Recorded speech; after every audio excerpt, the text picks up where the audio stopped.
Wist u dat er al 500 Nederlandse bedrijven actief zijn hier in het mooie Hongarije? Dankzij deze bedrijven hebben Nederland en Hongarije een wederzijdse handel van 9,5 miljard euro. Maar we willen hier graag 10 miljard euro van maken en hebben uw hulp daarbij nodig. We hebben 4 marktstudies laten uitvoeren met concrete kansen voor u als Nederlandse ondernemer. In de volgende sectoren: duurzame mobiliteit en slimme logistiek, circulaire economie, life science and health en in de agrarische sector. My name is Jana Szczesna from the Nederlandse Ambassade in Slovakia, working there for 12 years helping Dutch businesses. Here are 5 reasons why to expand your business to Slovakia. The first one, we have similar business ethos to Dutch. We are smart, hardworking and productive. Second, Slovakia is centrally located with excellent connection to European markets. The third, we like Dutch, we are part of Schengen and Eurozone. The fourth, we are home to large facilities of services and production such as Kia, Volkswagen, Volvo, Jaguar, ING and Heineken, just to name a few. And the fifth, we have a dynamic team at the embassy ready to assist you. Oh, that's very interesting to get to know the region a bit more. And we have a special guest, as promised, who is joining us all the way from Warsaw through a live video connection. Hello, Sanne Kaasjager at the Embassy of the Netherlands. Hello. Hi there. How is it there? Here. Ah, good to have you here. How is it there in the east? It's a bit cold, yeah? Cold and dark, and but still, I'm still enjoying the feeling that left me yesterday when we saw the Poles win, or at least get through to the next to the next phase. You are a big fan. It was a big party here. Well, of course for the Netherlands, but you can sense here that there's a lot going on in the World Cup. Atmosphere, let's put it that way. Yeah, so you were enjoying both the Dutch and the Polish then, yeah. Yeah. Exactly. So now I have two teams going through. Yeah. That's brilliant. Good to have you here, Sanne, because you, of course, know a lot about the relationship, the trade relationship between Holland and the region where you are in. Could you share a bit more about it? Well, sure, yeah, and I hope that I also can speak a little bit on behalf of the other embassies. You know, Jana, Statios, Henriette, Yola. There are many Yolas, Dorotas, Darias in this embassy. Sorry, this is someone who's coming in now. I'm in a live video, so sorry, this is my boss actually. The ambassador comes in. Maybe he can come. Maybe he can say hi. It's a bit unexpected.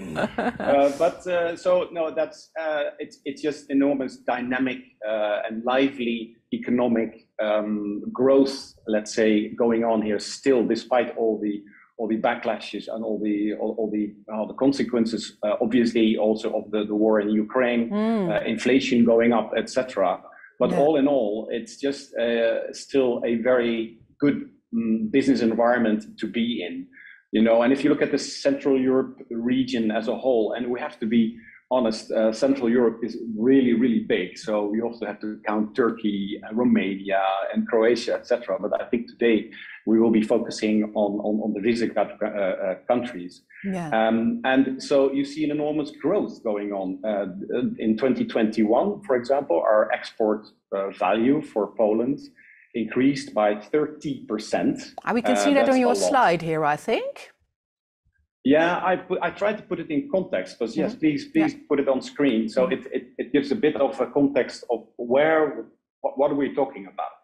So if we look at our total export value for 2021, and I'm talking about goods here, 598 billion euros goes to the world, and then of which 314 billion goes to the EU, making it 53% of our exports. So that's an interesting figure, I think. But 35 billion goes to the Visegrad. It's 11%. So that's pretty substantial, I would say. By the way, in terms of services, it's different. It's about 7.5 billion that we export to the Visegrad countries, making it only 5%. So and in fact, we have a trade deficit when it comes to services, because that's something that really these countries are really good at. Okay. So that is, let's say, the general. But I shouldn't say or mention Poland alone, because if you also look at Hungary, for example, the export value there in 2021 also went up 25%. Wow. Czech Republic and Slovakia went up 15%. So it's really, it's going somewhere despite all the negative, let's say, consequences of the war in Ukraine and the inflation, and basically also the result of COVID and the overheating of the economies, also here in the Central Europe region. Yeah, so that's really good. Despite all the negative situations going on, they're still doing well. And could you tell us something about the products that are sold there most, or is this? Yeah. Well, I don't think it will surprise many that I say that Slovakia, Czech Republic, also Poland are really known for automotive, right? And secondly, I would say business service centers, so business support centers. That's really something, and transport and logistics. I would also say that those are three areas that I really think that Dutch businesses know Central Europe from. But if you look at products, I would say, well, first of all, for all four countries, it's electrical machinery and equipment. I have to be honest here, and I think, and I know actually, that a lot of that is coming through Rotterdam and flows into also the Central Europe region. The second is, let's say, machinery, mechanical machinery and appliances. So that is for all four countries, the main export product for the Netherlands. And then third is plastics and all kinds of plastics products. That's especially for Hungary and Czech Republic. And then surprisingly, or maybe not, but agricultural products for Poland are third. And then fourth are vehicles and parts for Slovakia. Now, and of course, you have pharmaceuticals, aluminium and steel, and food products. What struck me when I looked at the statistics for the other Visegrad countries, because Poland is really my expertise, of course, and my field of activity, but optical and photographic and measuring equipment is really, for the other three, also quite, scores quite high. Yeah, Interesting, absolutely. And what would you say has the biggest potential in the region, in Poland and the other countries? Could you say something about that? Where do you see growth options? I would really see that for Poland, and I think also for the other one, transport, logistics, and machinery. Those are really the, if I may say so, the engine of our trade relation, right? This is the main thrust behind our trade relation. But of course, there are other, I mean, automotive including that, I think. All countries are strong industrial producers, and beware, it's not like the low quality mass production anymore. Maybe that used to be, because that's one, let's say, myth I would really like to throw out of the window.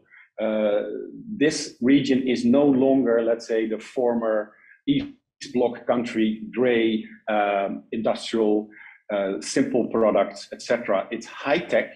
I went to Rzeszów in the south of Poland, and there they make the plane engine for the F-35. Oh, wow. Well, I don't see Dutch companies do that, for example, but there's others. So there's a lot of diversity also in this industrial production. So that's one.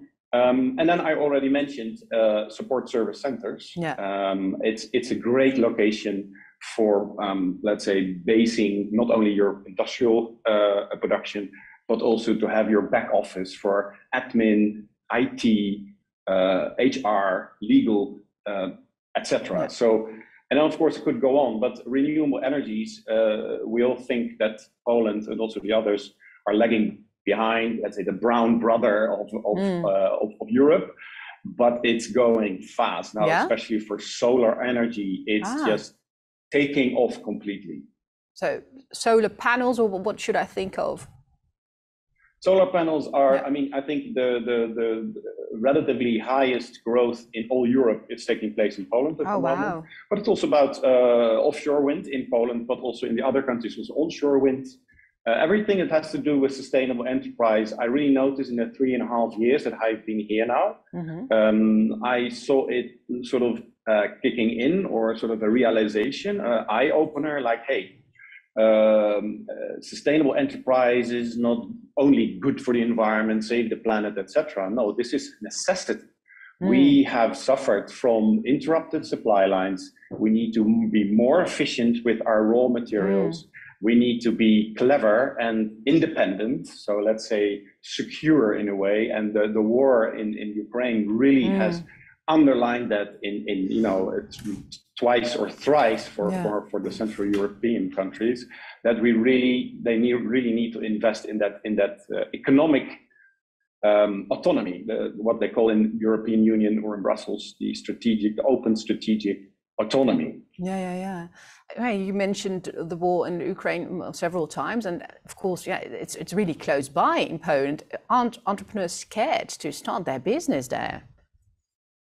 Well, it's interesting that you mentioned that, because I live here in Warsaw and I don't feel physically threatened, right? But you have a lot of historic baggage that many people here carry with them. And of course, there is a proximity. So it's just a fact that you're closer to, and you see all Ukrainian refugees coming in. So that's one that makes it different, I think, for many. And that does something with sentiments, consumer sentiments, investors' sentiments, absolutely. Then secondly, these economies are totally, or not totally, well, in some cases like Hungary, yes, almost totally, intertwined with the value chains of Europe, and especially in terms of energy and energy dependence. It's really largely dependent of Russia and Ukraine. To think about grain and wheat, but also some very specific and essential products that are needed, let's say half products, that are needed for the industrial production in the Visegrad countries. So it is really an interruption of supply lines that is quite risky and existential sometimes. So that is, that makes the Central Europe region special in a way. So that's basically what the governments are trying to fight off and to try to change.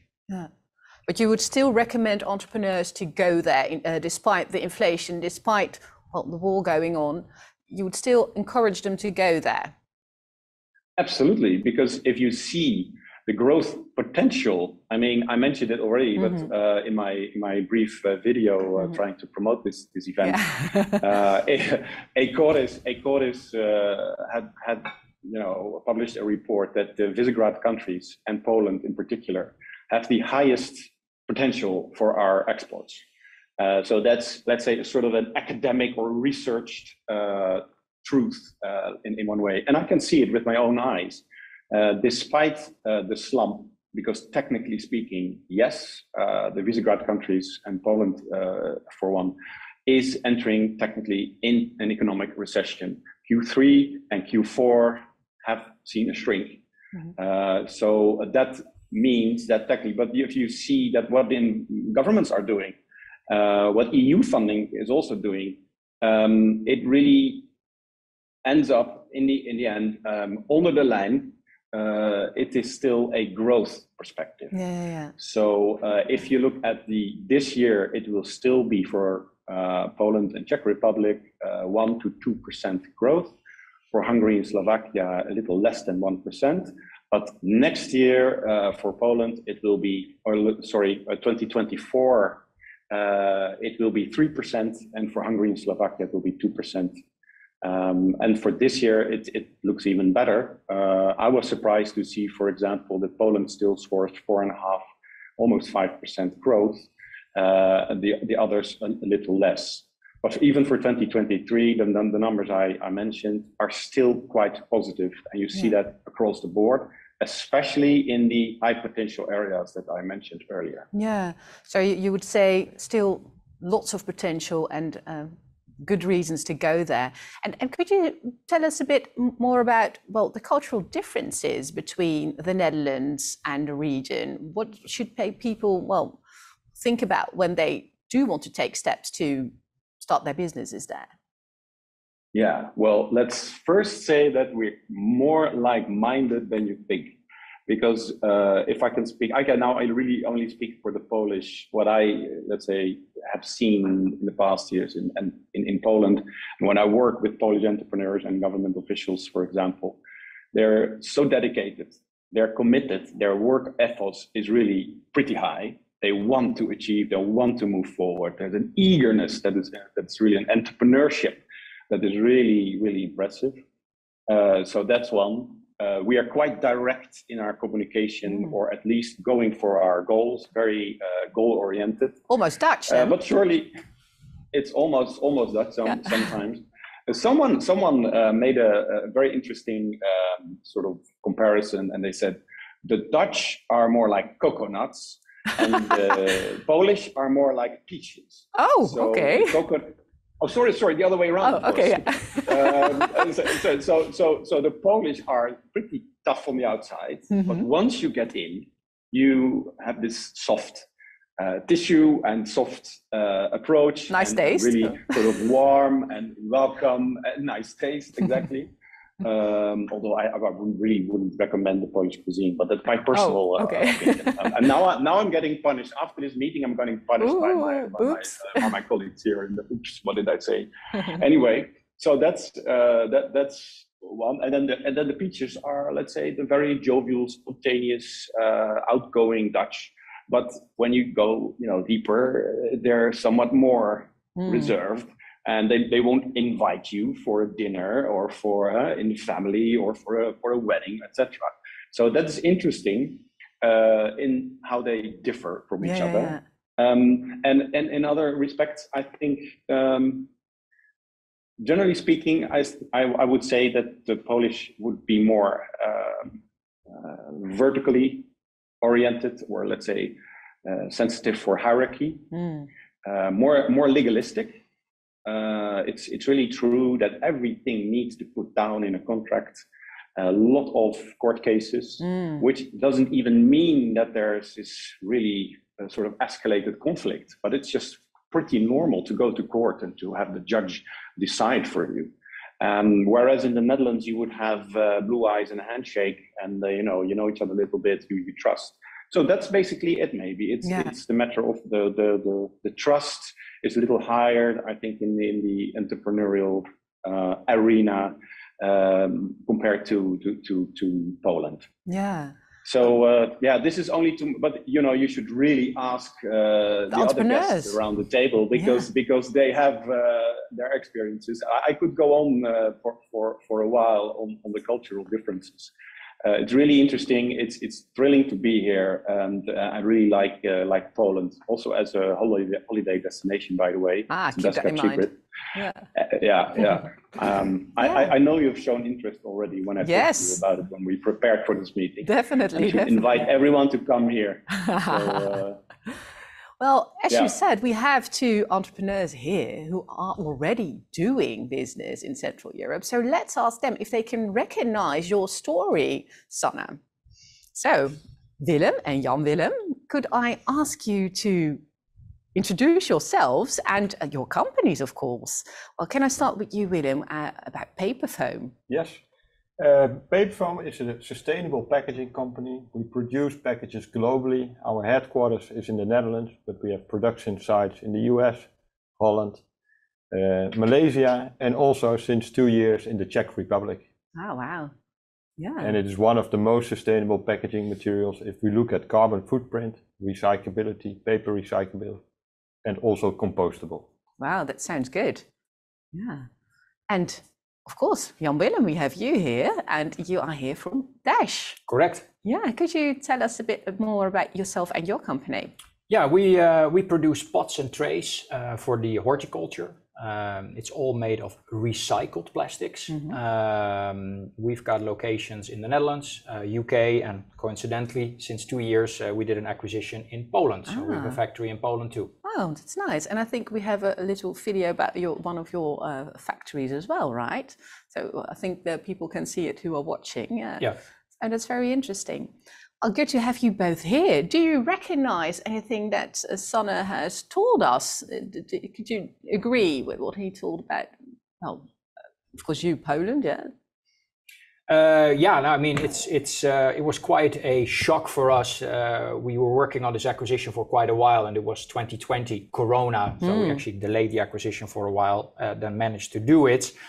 Initially, you couldn't even travel to Poland because of all the lockdowns. Of course. Yeah, there is some difference. I think what I've learned in my experience, what is Polish and what is the specific individuals you're working with. We've got a fantastic team, but I've also made some changes already in terms of people who are now working for us. We had a managing director who was there for 20 years. Let's call him very classic old-fashioned style. We now have a new managing director, far more still Polish, but far more with a different culture. So it's not strictly did you in the beginning think that all the people who lived there had the same? Well, for us it was the first time that we had a factory in Poland, so you have to get used to each other, let's say. The things that Sanne just described, initially that was not my experience. It was indeed very bureaucratic, very tough, but that what turned out to be not specific the Polish culture, but maybe the specific person who was working for us. So we made some changes, and I think now within our team, the Polish team is one of the teams I love doing business with. A really, really good team. Oh, that's so nice. And how was your experience starting your business in? That was very exciting. We were in the middle of COVID making a decision to open a new factory in the Czech Republic. Traveling was hard, but the team we had locally with very good experience in the local community, they brought us to this new location, a very nice new building. They had the right connections to help us build the factory, find the right team to produce for us. And we are impressed with the quality level of the people that are working in the factory. I think the schooling is a lot on automotive, so that helps you to improve your quality levels in the factory. So nowadays, after 2 years, the factory is running 24/7, and we already increased capacity 2 times. Oh, wow. From starting with 18 machines, now at double capacity, 36 machines. Wow, that's really good. Well, that actually brings me to the first poll question. Could we let that pop up in the session? Because, well, you said you had some local partners. So the first question is, successful business in Central Europe is only possible with local partners. Is this true? If you would say, I agree, please check that circle. Do you disagree, or don't you have an opinion at all? So please fill in the first poll question. Successful business in Central Europe is only possible with local partners. Do you agree, disagree, or, well, you don't know? So I'm very curious what you've answered, because we're going to show what you have answered in a minute. What would you say? Well, you have the experience that it's very handy. Very handy to have local partners, but also the RVO and the Dutch embassy in Prague that help us a lot to find the right bank, local bank, and CZ Invest that support you with subsidies to open the factory locally. Oh, perfect. Well, I think we have the answers ready. Ooh, I'm curious. Well, 65% agrees with you, Willem. They all agree with this. Successful business in Central Europe is only possible with local partners. And 20% disagrees. And, well, 15% doesn't really know. What would you say, Jan Willem? Do you agree? I mean, we were already doing quite a lot of business in the region, but the fact that we were doing an acquisition more than doubled our presence in the region. So Poland for us now is like a home country. We are present. We have been there present with the factory since 25 years. So it's completely different. We're no longer exporting. We are there. Which is totally different. Yeah, so that helps a lot. Yeah, for sure. For sure. And how do you see that, Sanne? Do you also agree with what the viewers said? It makes it easier. Yeah, with well, local contact. in fact, it's our first advice to any entrepreneur that steps into our office.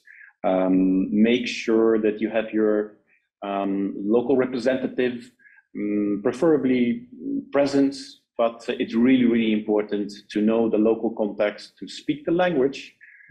Because I agree with Jan Willem when he says it's changing both linguistically, the language skills are getting better, the hierarchy sensitivity is decreasing. I think that really has to do also with age, or let's say with the younger generation that's really used to maybe even demanding that it is they're being respected and that is more horizontally organized. So I really see that in the 3.5 years, I get more signals like the one from Willem that this is changing. I think you could still say that overall, yes, you would need a trusted party in Poland, and also the hierarchy is still something, or the formality maybe is something to be taken into account. Yeah, thank you. And I'm very curious, well, could you sort of take us on the journey you had to start there? What were your first steps that you take? What did you come across? Were there any obstacles on your routes to start your businesses? Yeah, there's a lot of challenges when you start entering these countries, but when you are there, the infrastructure was perfect. The locations we visited did all have infrastructure already in place. Like in Holland, we see electricity is a trouble to get access to. In Czech Republic, we had access in all factories that we visited before we choose for this one. So overall, we were impressed with what was serviced by the local government. And how was it for you? Well, our journey was, of course, different. We were looking to grow in terms of geographic presence or a product portfolio. So this company came inside. We actually been talking to them for 5 years already. It had a factory in the Netherlands and in Poland, so it was a small holding. And a lot of our competitors, I hope they're not listening, were very interested in the Dutch factory, but everybody was scared of Poland. Like, really? Oh, we don't want a factory in Poland. And I'm very happy that none of them ever visited the factory, because it's actually one of the most beautiful factories we have in our group. Oh, you're lucky. So yes, I think there is still a little bit, and that's maybe the purpose of this program as well, some preconceived ideas about this particular region. We are owned by an American shareholder, and I brought one of them to Poland, and he could not believe it. How modern it is. You know, I think in some places the roads are even better than in the Netherlands. Really? Oh my God! European subsidies, it's fantastic. So your reaction as well, showed right? Like really? Yeah. I mean, I went to Poland for the first time in '93, and I come there now a lot. You can't compare it anymore. It is a modern country. I really didn't expect that at all. No, wow. You're talking about subsidies, and you were talking about invest through a fund, or? Yeah, in the end we got support from RVO in the Netherlands for a bank loan. So it's a government guaranteed part of the bank loan with Rabobank, but also a local CZ Invest. That's a Czech investment that helps you to invest. They give incentives on tax reduction for future profits. It is a big questionnaire. You need to take time to fill it in. It is a little bit bureaucratic to call it, but if you complete it, it's worth the time to invest in all those questions and prepare your business for that potential incentive that you can receive. Oh, perfect. Oh, so, but you do agree with Sanne that it can be a bit bureaucratic, The paperwork was quite impressive, Bureaucratic is definitely an issue. We've been banking with ING for many, many years. We did the acquisition in Poland. We could not open an ING account until I physically visited Poland, and the ING manager saw me for 2 seconds, and then it was okay. 2 seconds only, Well, oh wow, we're so used to online now, of course, So and you think, okay, it's a Dutch bank. I mean, this should be arranged with a phone call. Not in Poland. Well, this brings me to another poll question. And the question is, could you please pop it on the screen again? It's not feasible to invest in Central Europe without a bank guarantee. Would you say, I agree, I disagree, or no opinion? So it's not feasible to invest in Central Europe without a bank guarantee. Agree, disagree, or no opinion? Well, you already shared a bit of your experiences. Sanne, I'm curious, what would you answer to this question? Well, I would say yes, based on the feedback I got from entrepreneurs that I speak to. But Yes, I'm not that it's much feasible? into the woods of guarantees and legal, let's say, financial and legal procedures. So I would, let's say, forward the question to your other guest. Okay. I love it. But we have actually answers from our viewers, so I'm very curious about that too. So 19% agree and 21% disagrees, and well, 60% doesn't really know, no opinion. Yeah, so 50-50, I would say. Well, we've done the acquisition without a guarantee. Mm-hmm. We've done it on our own back, and also for the record, we've never had €1 of subsidy. That is one of my frustrations. Because, well, we're paying a lot of tax in the Netherlands. It goes to, amongst others, the EU, and then it goes to some of my competitors in Poland. But we haven't got it yet. So, but no, bank guarantee, we have never used it. But maybe can the Netherlands Enterprise Agency help you on that path with the subsidies, or maybe the embassies? Maybe I'm open for any suggestions. Oh, well, free money is welcome. Yeah, well, Sanne, you can hear that. Maybe you can give him a hand, yeah? Well, I would love to. And actually, we do have some, this is something that we try to specialize in, to guide or advise companies and entrepreneurs in the big jungle of finding mainly not only public and Polish funding, government funding, but EU funding as well, because you know that the Visegrad countries are also the largest recipients of EU budgets under the cohesion funds and also the recovery fund. Now, the last one, the latter one, it's a bit sensitive, as you know, probably because of the rule of law problems in Hungary and in Poland.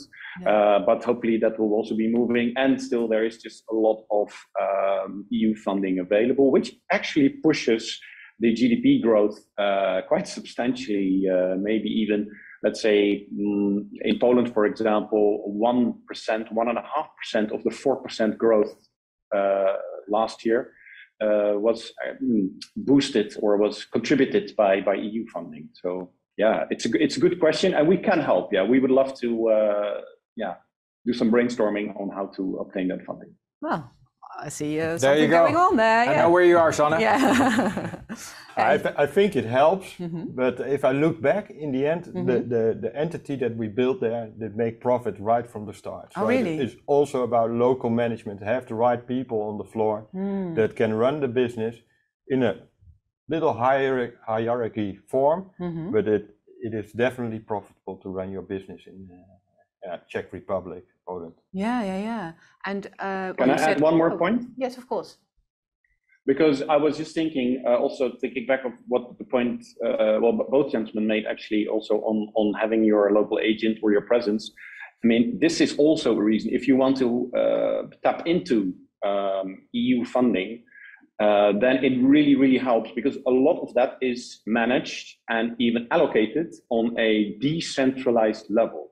So municipalities, provinces, and of course also central government, but mainly it is at that local level. And if you have your agent or your representative or your office, then it would really help, because they know their way into the bureaucracies as well. So those 2 points are connected. Yeah. That's what I wanted to add. Well, thank you for adding that. And I can imagine it's also handy to know the language. And that brings me to the third question. So I'm very curious what you are going to answer. And the question is, knowledge of the local language and or culture of one of the countries mentioned is a must when doing business. Would you say, I agree, I disagree, or no opinion? So knowledge of the local language and or culture of one of the countries mentioned is a must when doing business. I agree, disagree, or no opinion. Do you guys know the languages? Niet. Niet? That's Russian. Yeah, I was thinking, something's going wrong there. Yeah. See, I proved my point there, Sanne. So seriously, you don't know any No, Polish? of course not. No, of course not. Well, I don't know. No, Is that... I speak 4.5 languages, but Eastern European are not in there. No. No, okay. And what about you? Not at all, no. But No. our locals, they can talk proper English and of course the local language. You need to have somebody on the floor that does have a very good local language knowledge. But also English is important for us. Well, I think we have the answers from the audience. So let's find out what they answered. The answers that was given the most is I agree. 62% says that you guys should learn the language, actually. Yeah. Well, we have people doing the business there, so, for us, to be fair. And 29% disagrees and 9% doesn't really have an opinion at all. Yeah. So, well, as long as you have people there who speak it for you, you'll be fine. No, but I mean, it's. I understand the question. It's a logic one. I mean, if I'm in my factory in England, it's fun. I can talk to everybody. Yeah, right? yeah, of course. I can walk through the factory. I can stand next to a machine and I can have a chat. Yeah. And in Poland, I can speak with the senior management. Most of them speak good English, a few German. But if I walk in the factory and I stand next to a machine, unfortunately, then you're limited in that conversation. Yeah, that's the same for us. Yeah. In the Czech Republic, on the floor, it's more difficult to talk to the people on the floor. How often are you guys actually in the country? Oh, sorry, Sanne. Sorry to interrupt you. I was going to suggest also a diplomatic answer. Okay. Because obviously it's almost impossible, at least in a short time, to learn the Polish language. It's one of the toughest languages to learn, I think, in the world even. But it's really, referring back to what I said about trust and about Polish people being a little bit more reserved. It, as Jan Willem said, but also Willem, if you are able to at least throw in some icebreakers or just say in Polish, "Przepraszam, mówi trochę po polsku." What does that mean standard language.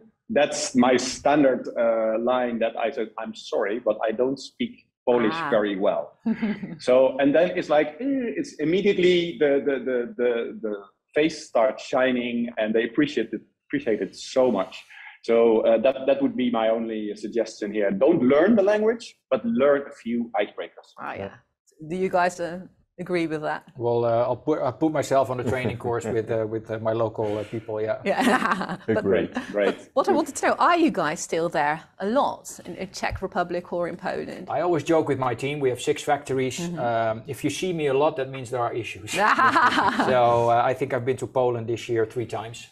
Lots of issues then, or no, is that normal? No, okay. I mean, 4 years ago I was in England 15 times. Yes, yeah. No, I see the difference. Yeah. For me, it's also every quarter approximately. It's just a 7 hours drive, so it's easy from Barneveld to Teplice, where the factory is. You go by car? By car. Oh, wow. Yeah. I hope electric. Sure. Yeah. As a sustainable company, we cannot do petrol anymore. No.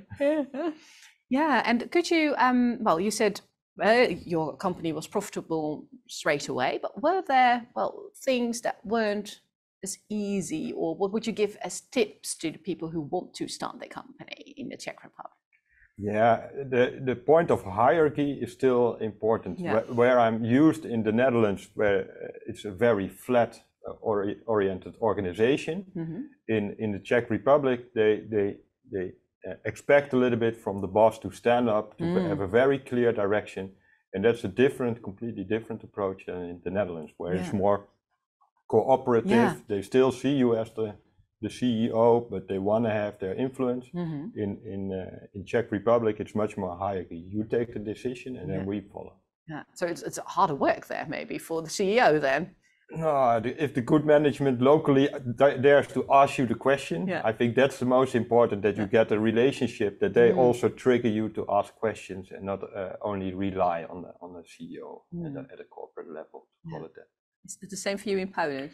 I mean, Willem's experience, of course, is different. He did a startup, which I think is very impressive. We did an acquisition, and actually in my first week, I reached out to the embassy, and Sanne was one of the first people I got in touch with. That did help here and there to do some sanity checks. Like, for instance, I found a Dutch-Polish lawyer. That's handy. Well, absolutely. And sometimes kind of that check, like, okay, this is what my Polish team is telling me. What are you guys seeing? Broaden the horizon a little bit. So that's been helpful. Yeah, that's good. Yeah, and well, do you think Dutch entrepreneurs don't really see that there are lots of options to start businesses there, or to maybe even make their companies bigger? Do you see that they sort of tend to not do it? If they're doubting, I would say go for it. It's definitely a very interesting market to grow your business. It has a very high potential to grow your turnover, and with good teams on the floor. Yeah. So we asked the audience what they think. Do you think that the opportunities to do business in Central Europe are being underestimated by many Dutch companies? Curious what you think. Do you agree, disagree, or no opinion? Yeah. What do you think? I think Eastern Europe Central Europe has been on the radar of most entrepreneurs. I mean, I personally, since we are in Poland, know several other Dutch entrepreneurs who have factories there, and we kind of try to help each other, collaborate a little bit, again, via the network, via the embassy. So no, I think it's definitely on the radar, but between on the radar and actually doing what Willem did, a startup or an acquisition, okay, that's sometimes a big step, difference, right? I mean, we've been doing export for many decades. Now we have a presence. That's different. That's the big difference, Well, we have answers, and the answers are, 86% actually agrees it's being underestimated, 5% disagrees, and only 8% doesn't have an opinion at all. Oh, that's good news for you, Sanne. They know it's being underestimated. So that means lots of new entrepreneurs will go and start or maybe expand their businesses in the region. Yeah, well, after 3.5 years in the middle, in this wealth of potential, it's sometimes really frustrating. I think, come on, why you go to France and Germany? You know, you have all these possibilities, opportunities here. Come have a look. And I totally agree with Willem and Jan Willem. When you have guests or yourself, your first experience here, people are totally taken aback positively by what happened here, how advanced it is. We had this transport and logistics CEO delegation, a sort of a trade mission here, 20 CEOs from Dutch transport and logistic companies. And they were like, what happens here with the warehousing, and how modern and how advanced and technologically developed it is, in the infrastructure, as was mentioned earlier. I do have to say that in some instances, you know, if you take, if you leave the highway, then sometimes it can be a little humpy bumpy. So the roads aren't better everywhere. You do still have horse and carriages if you're off the highway, but the highway is fine. Well, I wouldn't go that far, Jan Willem, but I've seen them in the area of Katowice. Yeah. Okay.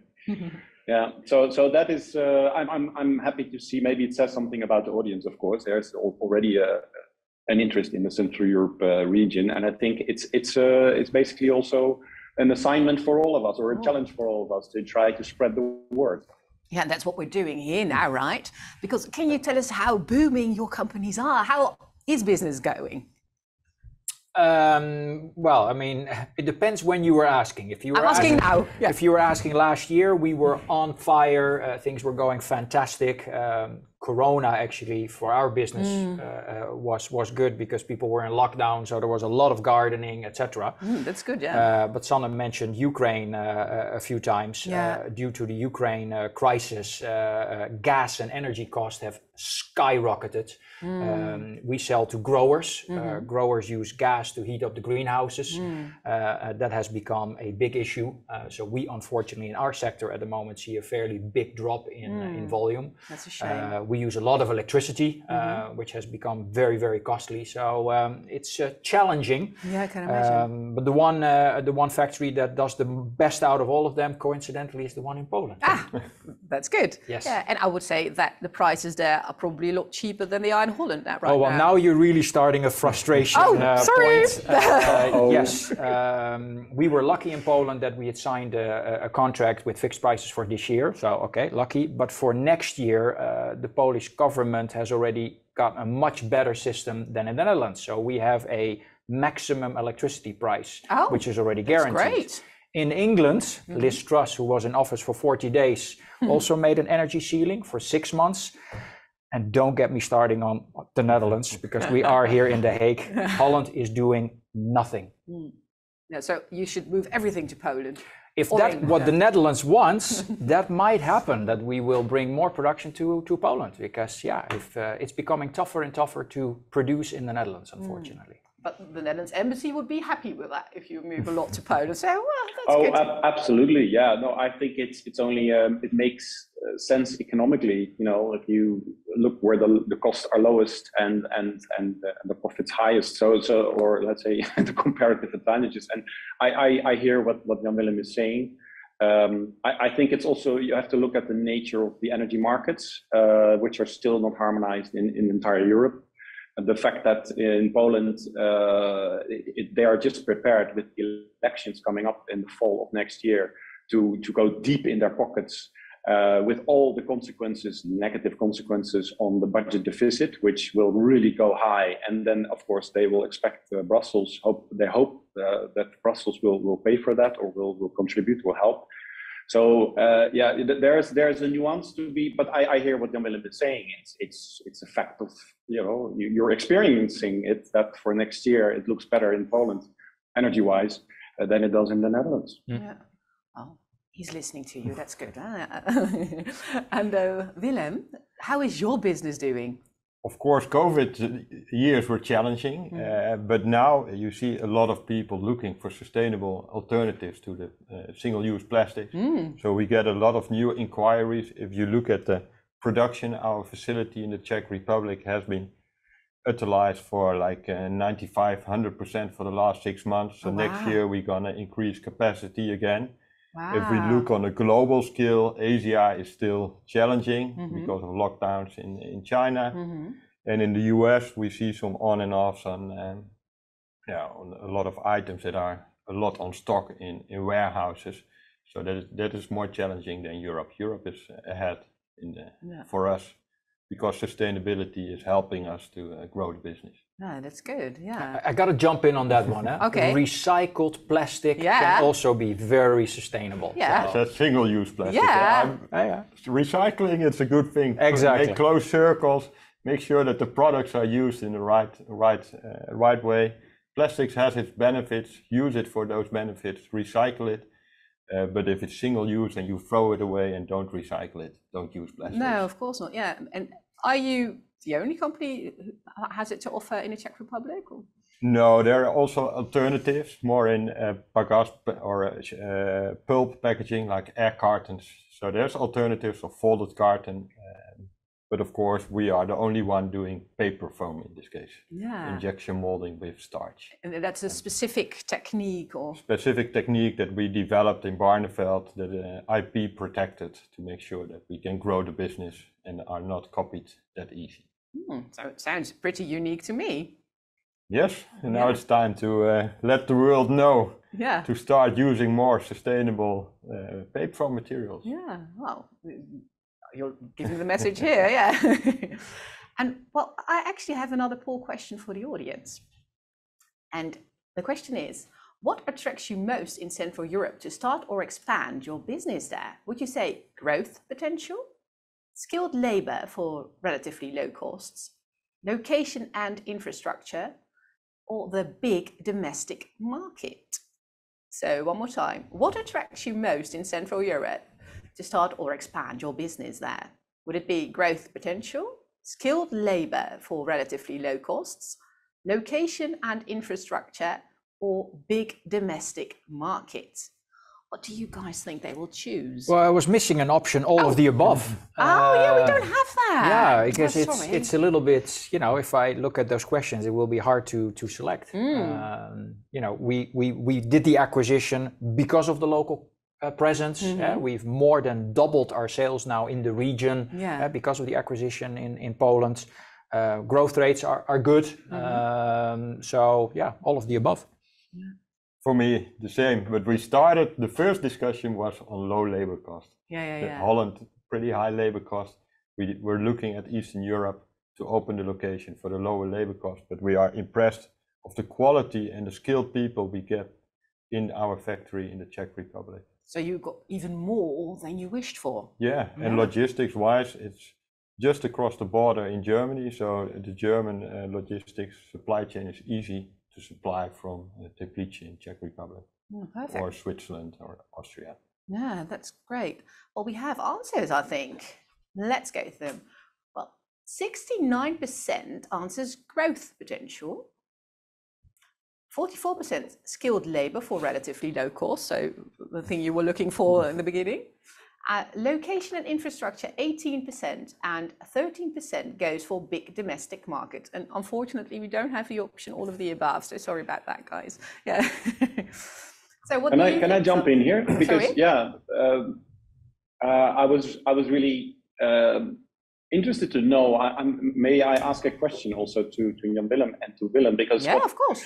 You hear that a lot. Of course, it's also the positive image that Central Europe has, relatively low labor costs and relatively well-skilled or highly skilled labor force. But I also do get some messages. I read the statistics as well that, for example, ING, but also other banks who are analyzing, Randstad, who's also analyzing this, that there is this risk of the price, let's say the spiral of increasing wages and increasing prices. So it basically, is a downward spiral, and this is a concern for quite a few companies. That if you look at 2-3 years ago, or the past 2-3 years, it's like 12, 13, even 14% wage increase in Poland, which is enormous. And that is, of course, not a problem if your productivity keeps pace with that wage increase. But as soon as it starts deviating, and this is the case this year, that your productivity doesn't increase as fast as the wage increase, then of course you're losing your comparative advantage as an economy. How would you look at this? Is this also your experience, or are you relatively fine with these high wage increases? I think the gap is closing. I mean, as you just mentioned, the wage inflation is very high. And I think the companies who have moved to these regions only for cheap labor, at a certain point will move out again and go further east or south or whatever. Yeah. You hit the nail on the head, Sanne. You got to look at your productivity. And for us, labor and energy go very hand in hand. So we look at both, but it is a concern. Yeah, I can imagine. Well, actually, in the beginning, I of course asked people to chat their questions, to ask their questions through the chat option. And we actually have one question for you, Sanne. You were talking about Visegrad.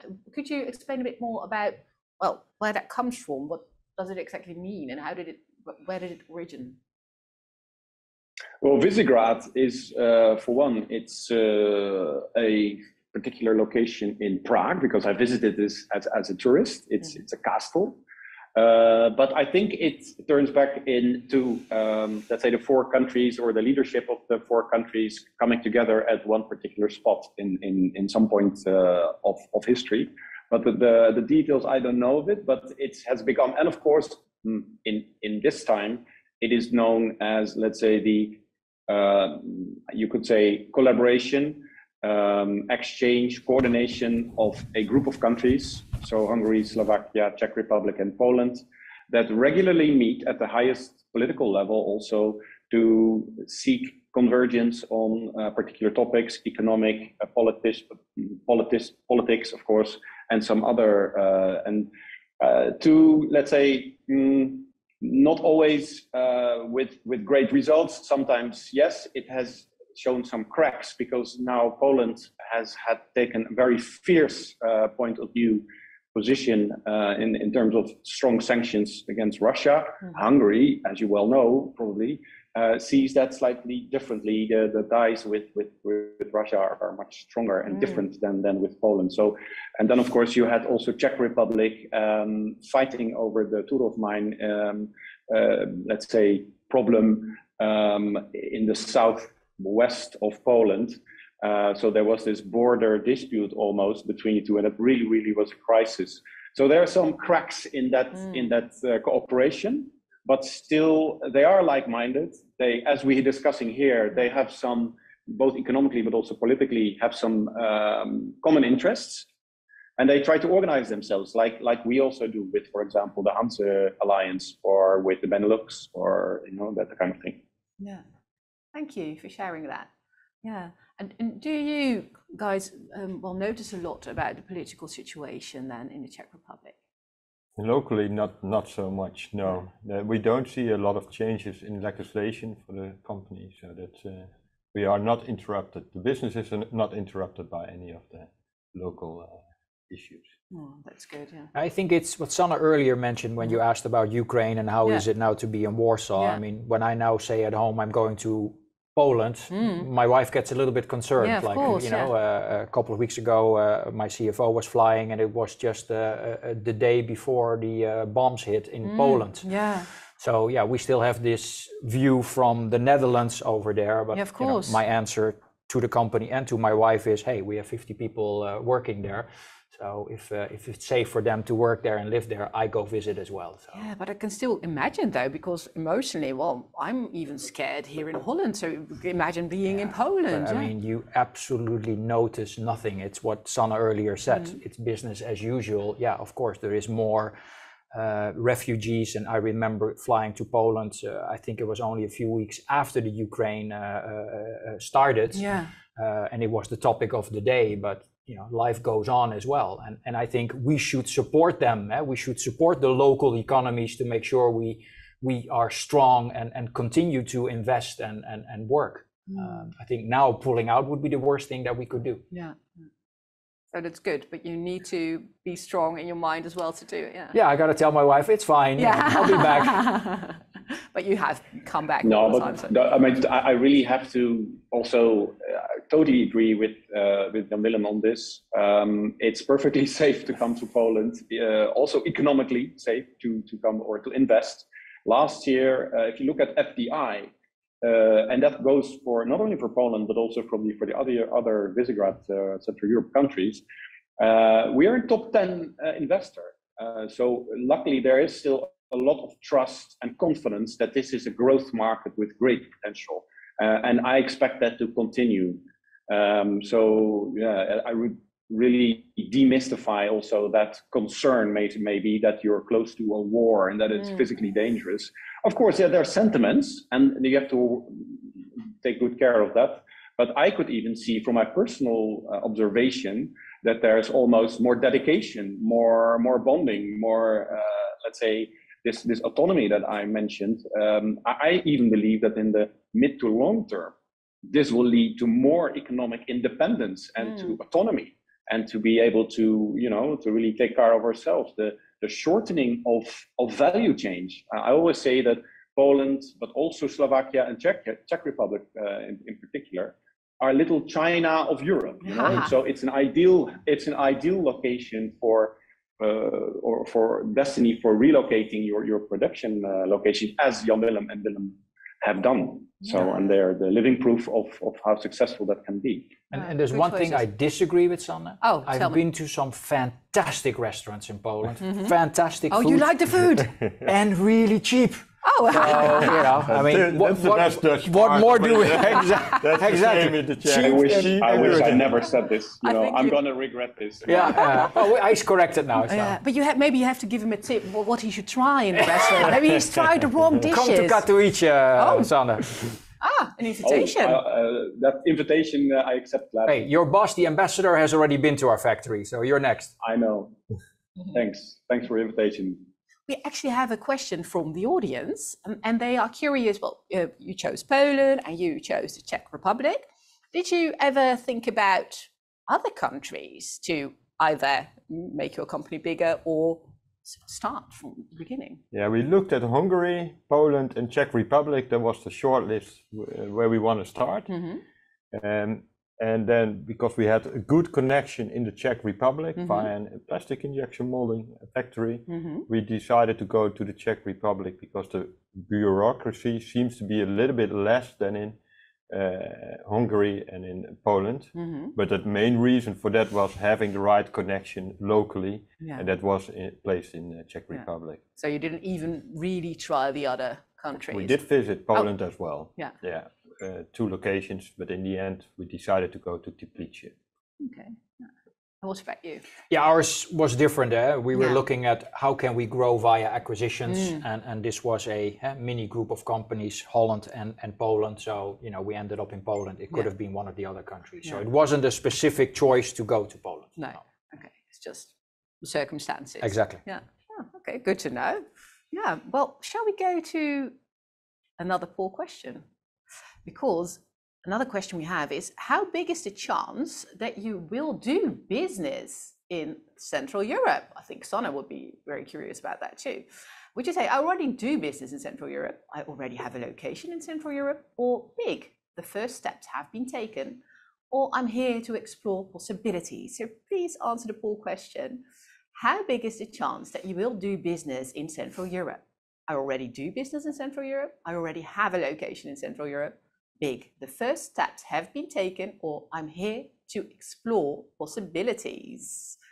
What do you think, guys? What would they? I don't know what the audience is like, so I have no idea. I mean, we're already there. Yeah. Expanding, so that's.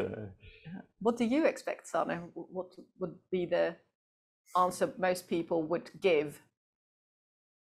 I think there will be an interest, but I have looked at the participants list, and I think most of them are already leaning towards or even present in the Central Europe region. But if you're hesitating, then I should not, let's say, forget to mention that there are a couple of opportunities where you can, let's say, jump on board and to experience for yourself what's going on in this region.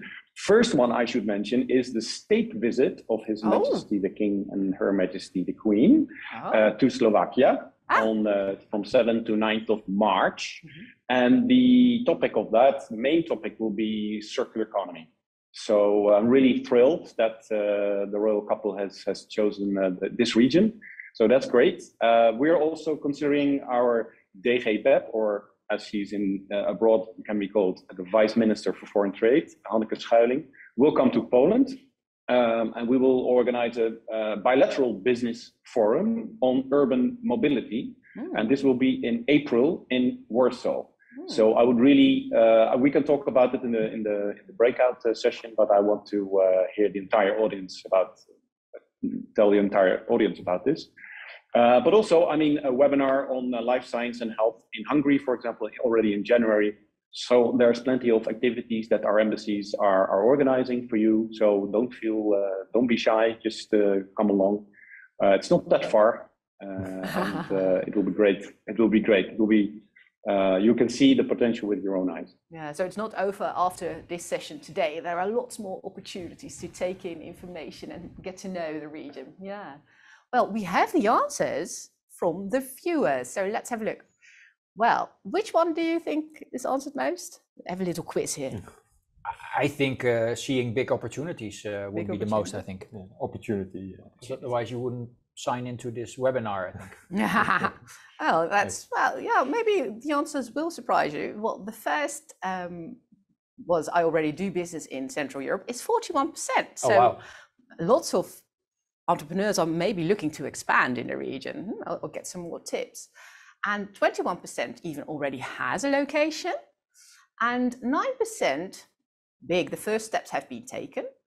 And 53% says, I'm here to explore possibilities. So yeah, possibility is very important too. Yeah. So yeah, interesting to know. Huh? So lots of people already are doing businesses there. Yeah. And what would you recommend for the people who still have to take a few steps? What the first thing to do? I mean, I think this whole session is targeted, I think, at Dutch entrepreneurs. Maybe use the network of RVO to get in touch with other Dutch entrepreneurs. I mean, I think that can help. I mean, maybe I wouldn't help a competitor, but somebody else in plastics or adjacent. I mean, funny, we get to know each other. There's a lot of links already. I think these informal things can help a lot. And I think that's what I've been grateful with the contact with Embassy. How do you get in touch with each other? Yeah, because I saw you guys talking about you wanted to sell his product and exactly. Yeah, exactly. It's all networking thing. I hear a sound coming from Sanne. No, I was just laughing. I really enjoyed to see the connection, and even this is what I call serendipity, or not me, but the English actually. You run into things. We had this fantastic circular economy week here, and we had some Dutch entrepreneurs from Amsterdam with floating districts, it's called. And they built these huge pontons, and they built residential areas which are completely circular in terms of energy, waste management, etc.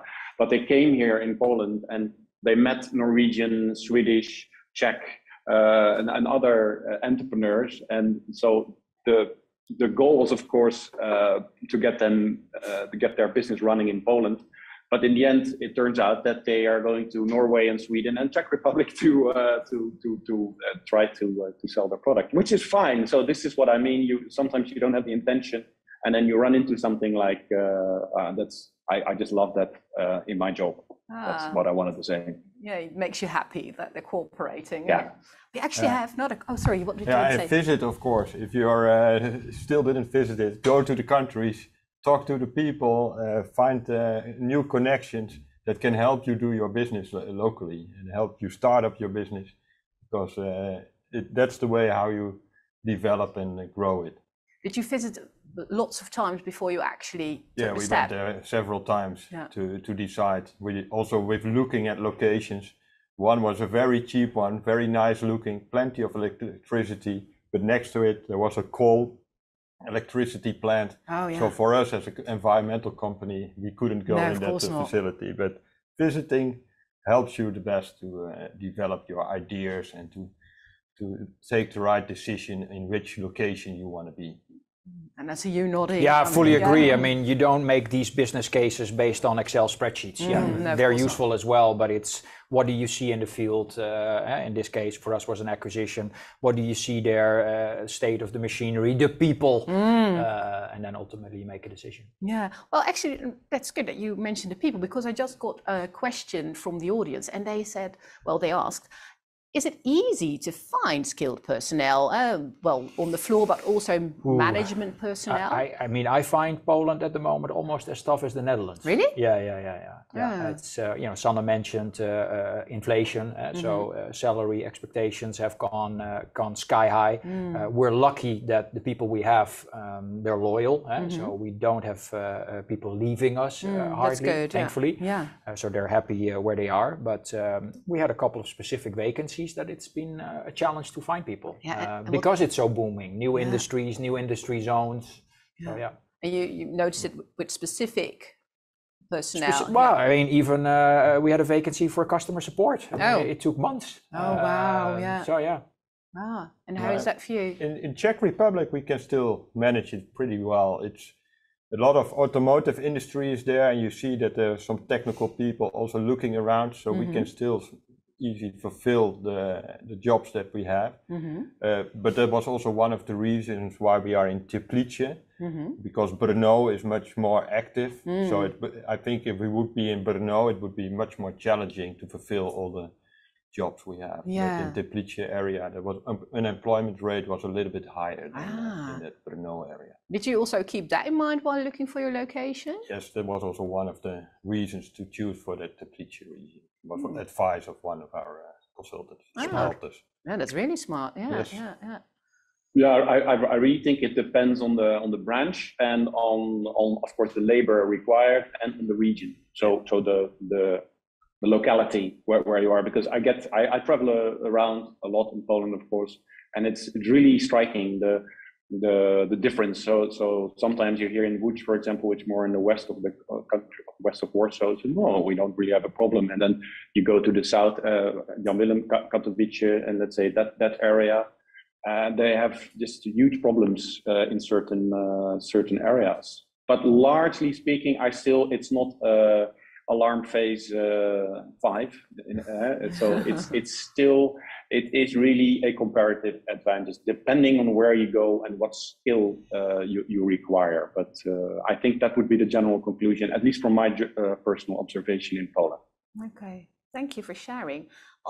I have to say, gentlemen, we've come to the end of this interview and this panel discussion. I would like to thank you so much for being here and sharing your experiences. Is there anything you want to share before we go to the next guest? Have I missed something? I've got one tip, funny enough, for RVO. Yeah. Okay. Yeah. Because I don't know what they're targeting. Are they only targeting the Dutch-speaking people? Because my Polish director, who's online as well, listening in, he had a hard time registering because everything is in Dutch. So I think that's maybe a hint for RVO. Put also the language button English, so we get a broader audience in these seminars. Well, I think that's noted. Yeah. Any tips from you? Yeah, I say just go there, pull your boots on, and start looking for your business opportunities. There are plenty in Eastern Europe as well. Thank you so much. And then last but not least, Sanne, thank you for joining as well. Do you have any famous last words for the people watching? Famous last words, oh my God, pressure is mounting. No, I would say, well, let's just summarize, right? The growth potential is still good. We have a large market for your products or for your services, relatively low labor costs. The location, as was mentioned before, is quite strategic. Infrastructure is developing or even advanced. And I would say that on advancement speaking, it's really the economies are much more advanced than you would think. And then lastly, don't forget about the EU funding that is available for, let's say, inspiring and encouraging your business, and of course use the embassies. We answer all questions from all entrepreneurs, but we have specific, let's say, priority areas where we do something extra, where we take initiative. We haven't talked about it much, but we will do in the breakout. Sustainable mobility for all our Visegrad embassies is a top priority. Circular economy is a big one, and renewables and life science and health. Basically, this is summarizing it a bit roughly, but those branches, we really have more network, more expertise. So approach us on that. We can help you even better.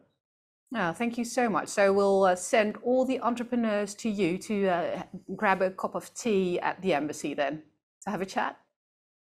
Yeah, please do. And I forgot to mention circular economy, our personal favorite. Yeah, thank you. And well, that said, I would like to show you 2 videos of the other embassies before we go to our next guest.